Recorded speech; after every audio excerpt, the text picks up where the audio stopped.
اعوذ باللہ من الشیطان الرجیم بسم اللہ الرحمن الرحیم افرأیت الذی کفر بآیاتنا وقال لأوتین مالا وولدا. سورہ مبارکہ مریم ورس نمبر 77. اس سے پہلے دو طرح کے لوگوں کے بارے میں قرآن مجید نے گفتگو کی تھی.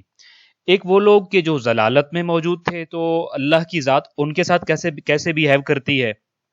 اور دوسرے وہ لوگ جو ہدایت کے وطن پر موجود تھے تو پروردگار ان کے ساتھ کیسے بیہیو کرتا ہے اور ان کو کیا کچھ ملتا ہوتا ہے. یہاں سے بالکل ایک نیا چیپٹر، ایک نیا موضوع گفتگو شروع ہو رہا ہے، جس کے بارے میں ارشاد قدرت ہوتا ہے کہ افرأیت، پس کیا تو نے دیکھا، تم نے کیا دیکھا ہے، الذی، وہ کہ جس نے کفر، کفر کیا،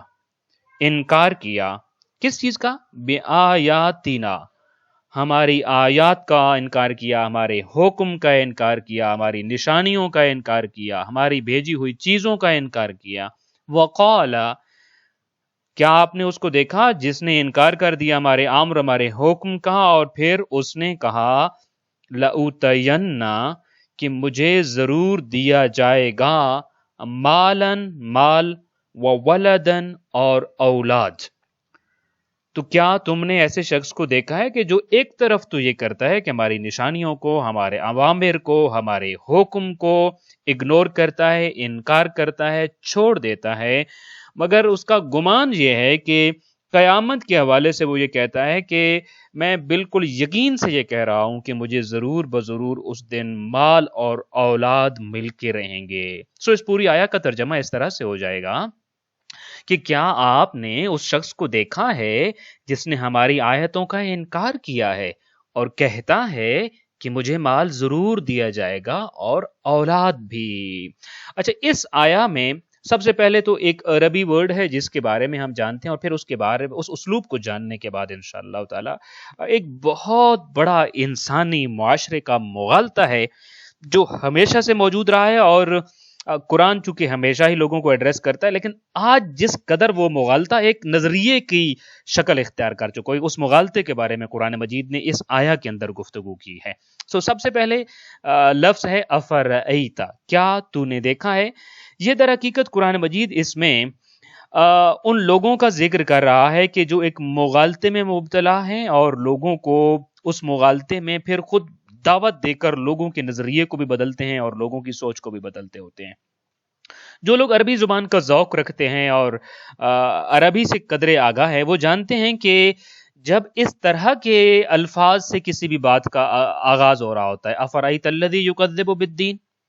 قرآن مجید میں ایک اور جگہ آیا ہے، یہاں پہ آ رہا ہے افرأیت الذی کفر بآیاتنا. یہ جو انداز بیان ہے، یہ جو طریقہ کار ہے بات شروع کرنے کا، یہ در حقیقت وہاں اس طرح کے الفاظ کا استعمال کیا جاتا ہے کہ جب بعد میں کسی ایسی بات کا ذکر کیا جا رہا ہو جو انتہائی بونڈی قسم کی بات ہو، انتہائی بے تکی قسم کی بات ہو، اور انتہائی غیر منطقی اور غیر استدلالی قسم کی بات ہو، اور انتہائی مغالطے پر اور غلط بات کو جب کوٹ کیا جا رہا ہوتا ہے، تو تب کہا جا رہا ہوتا ہے کہ افرأیت الذی، افرأیتا، کیا تو نے دیکھا. تو افرأیتا کا ورڈ خود بتاتا ہے کہ اس کے بعد ایک بے تکی قسم کی، ایک بھونڈی قسم کی اور ایک انتہائی غیر عقلی قسم کی بات کی جا رہی ہے. اب وہ غیر عقلی قسم کی بات کیا ہے؟ یہ اس زمانے میں بھی غیر عقلی بات تھی اور آج بھی غیر عقلی بات ہے. مثلا میں آپ کو ایک مثال دیتا ہوں. آج کل کے زمانے میں ہم دیکھتے ہیں کہ اس وقت آپ اندازہ کر لیجئے ویسٹ کو اور خود آپ اسلامک کنٹریز کو اور مسلم امہ ہی کا کمپیریزن کر لیں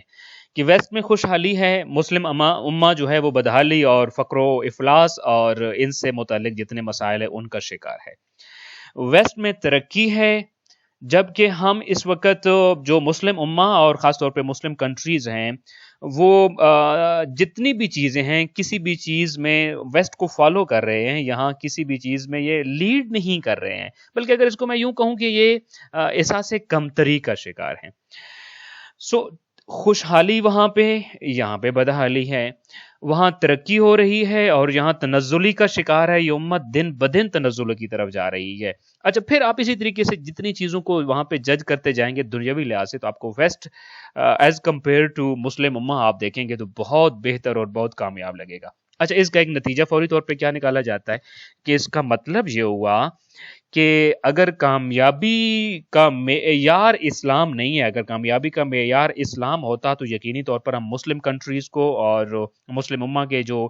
قبائل ہیں، ممالک ہیں، ریاستیں ہیں، ان کو ہم لیڈ کرتے ہوا دیکھتے اور دنیا سے آگے آگے ہم دیکھتے، جبکہ حقیقت اس کے بالکل برعکس ہے.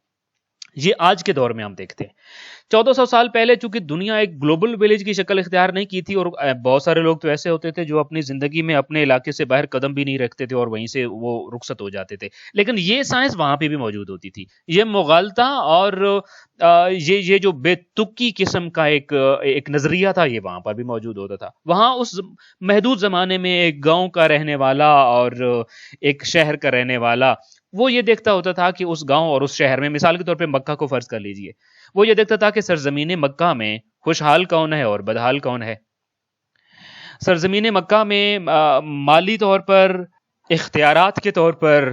اور غلبے کے طور پر اور معاشرے میں ایک زندگی کی دیگر طور طریقوں کے حساب کتاب میں کون زیادہ بہتر زندگی گزار رہا ہے. اب اس کا جب کیلکولیشن کیا جاتا ہے، میں نے اپنی زندگی میں حقیقتاً لوگوں کو کہتے ہوئے سنا ہے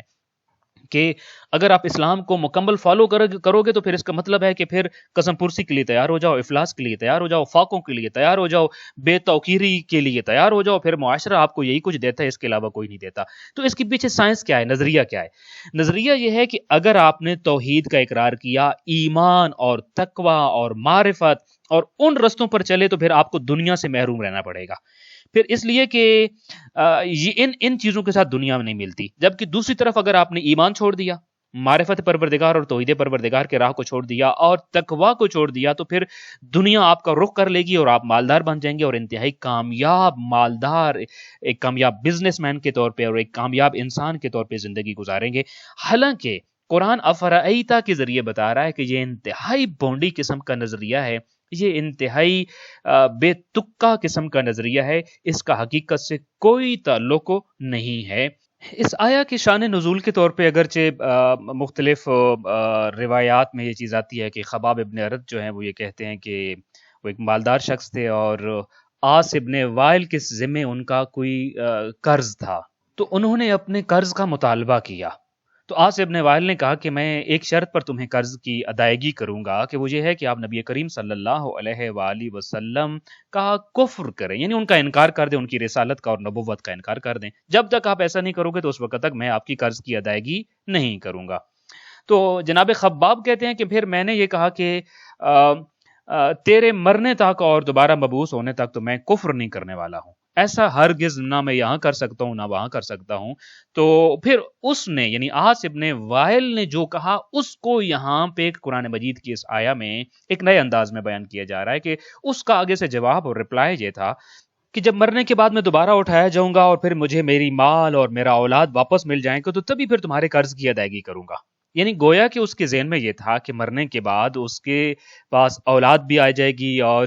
اولاد کے ساتھ ساتھ مال بھی اسے ملے گا. لَأُوتَيَنَّ مَالًا وَوَلَدًا، یعنی مجھے اس دنیا میں بھی مال ملے گا اور اولاد ملے گی. تو اس نظریے کے بارے میں قرآن یہ کہہ رہا ہے افرائیتا، اس ایک لفظ نے اس نظریے کو باطل کر دیا. پہلی بات تو یہ کہ جیسے میں نے پہلے عرض کیا کہ یہ نظریہ کہ اس دنیا میں اگر مال و دولت ملی ہے یا اگر ایمان نہیں ہے تو تبھی مال و دولت ملے گی اور تبھی کامیابی ملے گی، اور اگر آپ کو ایمان کی دولت ملی ہے تو اس کے بعد پھر یہ ہے کہ دنیا میں کوئی مرتبہ، مقام اور حیثیت اور عزت اور شرف اور مالداری اور آسانی نہیں ملے گی. یہ دو باتیں بالکل متضاد باتیں ہیں اور ایک غیر حقیقی باتیں ہیں. قرآن مجید نے ان کو رد کیا ہے. البتہ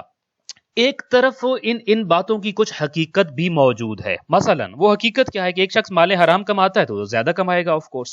ایک شخص ظلم کرنے سے نہیں ڈرتا ہے تو لوگوں سے ڈریں گے، اس کا اقتدار اور غلبہ بھی زیادہ ہوگا. اب جبکہ دوسری طرف ایک مومن ہے جو مال حرام سے ڈرتا ہے، مال حلال کماتا ہے، تو وہ اتنا خوشحال تو نہیں ہوگا جتنا مال حرام کمانے والا ہے. اور یہی مومن جب ظلم کرنے سے ڈرتا ہے، اور انی اخاف اللہ رب العالمین کہتا ہے کہ میں ظلم کرنے سے اس لیے ڈرتا ہوں، ویسے تو میرے جسم میں جان ہے مگر اس لیے ڈرتا ہوں کہ مجھے رب کا خوف آتا ہے.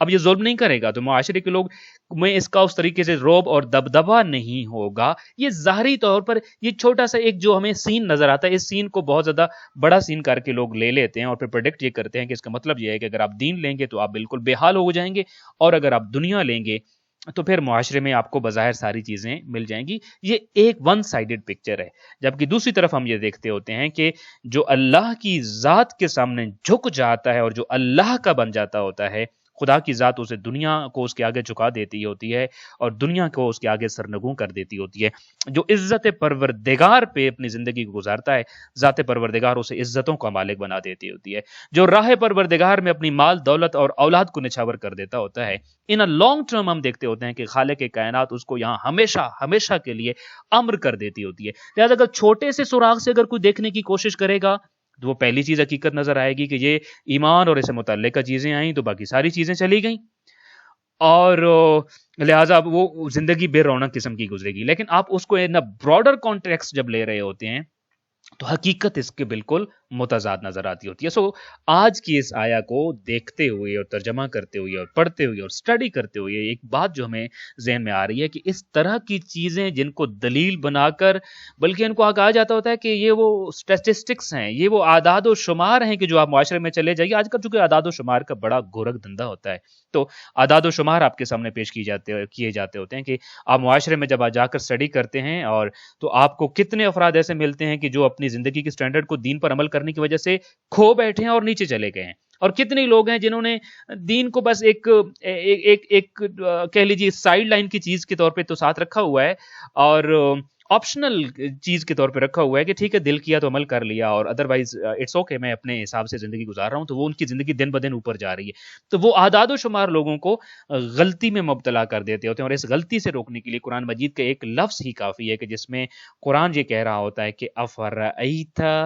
یعنی اس کے بعد جو بات ہم آپ کو بتا رہے ہیں وہ تم نے دیکھی ہوئی بھی ہے، اور یہ بھی جان لو کہ یہ مغالطہ ہے، یہ بے تکی بات ہے، یہ دھوکہ والی بات ہے، اس میں کوئی حقیقت نہیں ہے ان لوگوں کے دھوکے میں نہ آنا. دعا ہے خالق کائنات ہمیں اپنی زندگی کے ہر مرحلے میں آنے والے امتحان میں کامیاب و کامران ہو کر ایک وسیع تر نظر نگاہ اور بصیرت کے ساتھ دنیا میں میدان امتحان میں اور میدان عمل میں ایک بہترین عمل کرنے، عمل نافع انجام دینے کی توفیق عطا فرمائے. والسلام علیکم ورحمۃ اللہ وبرکاتہ.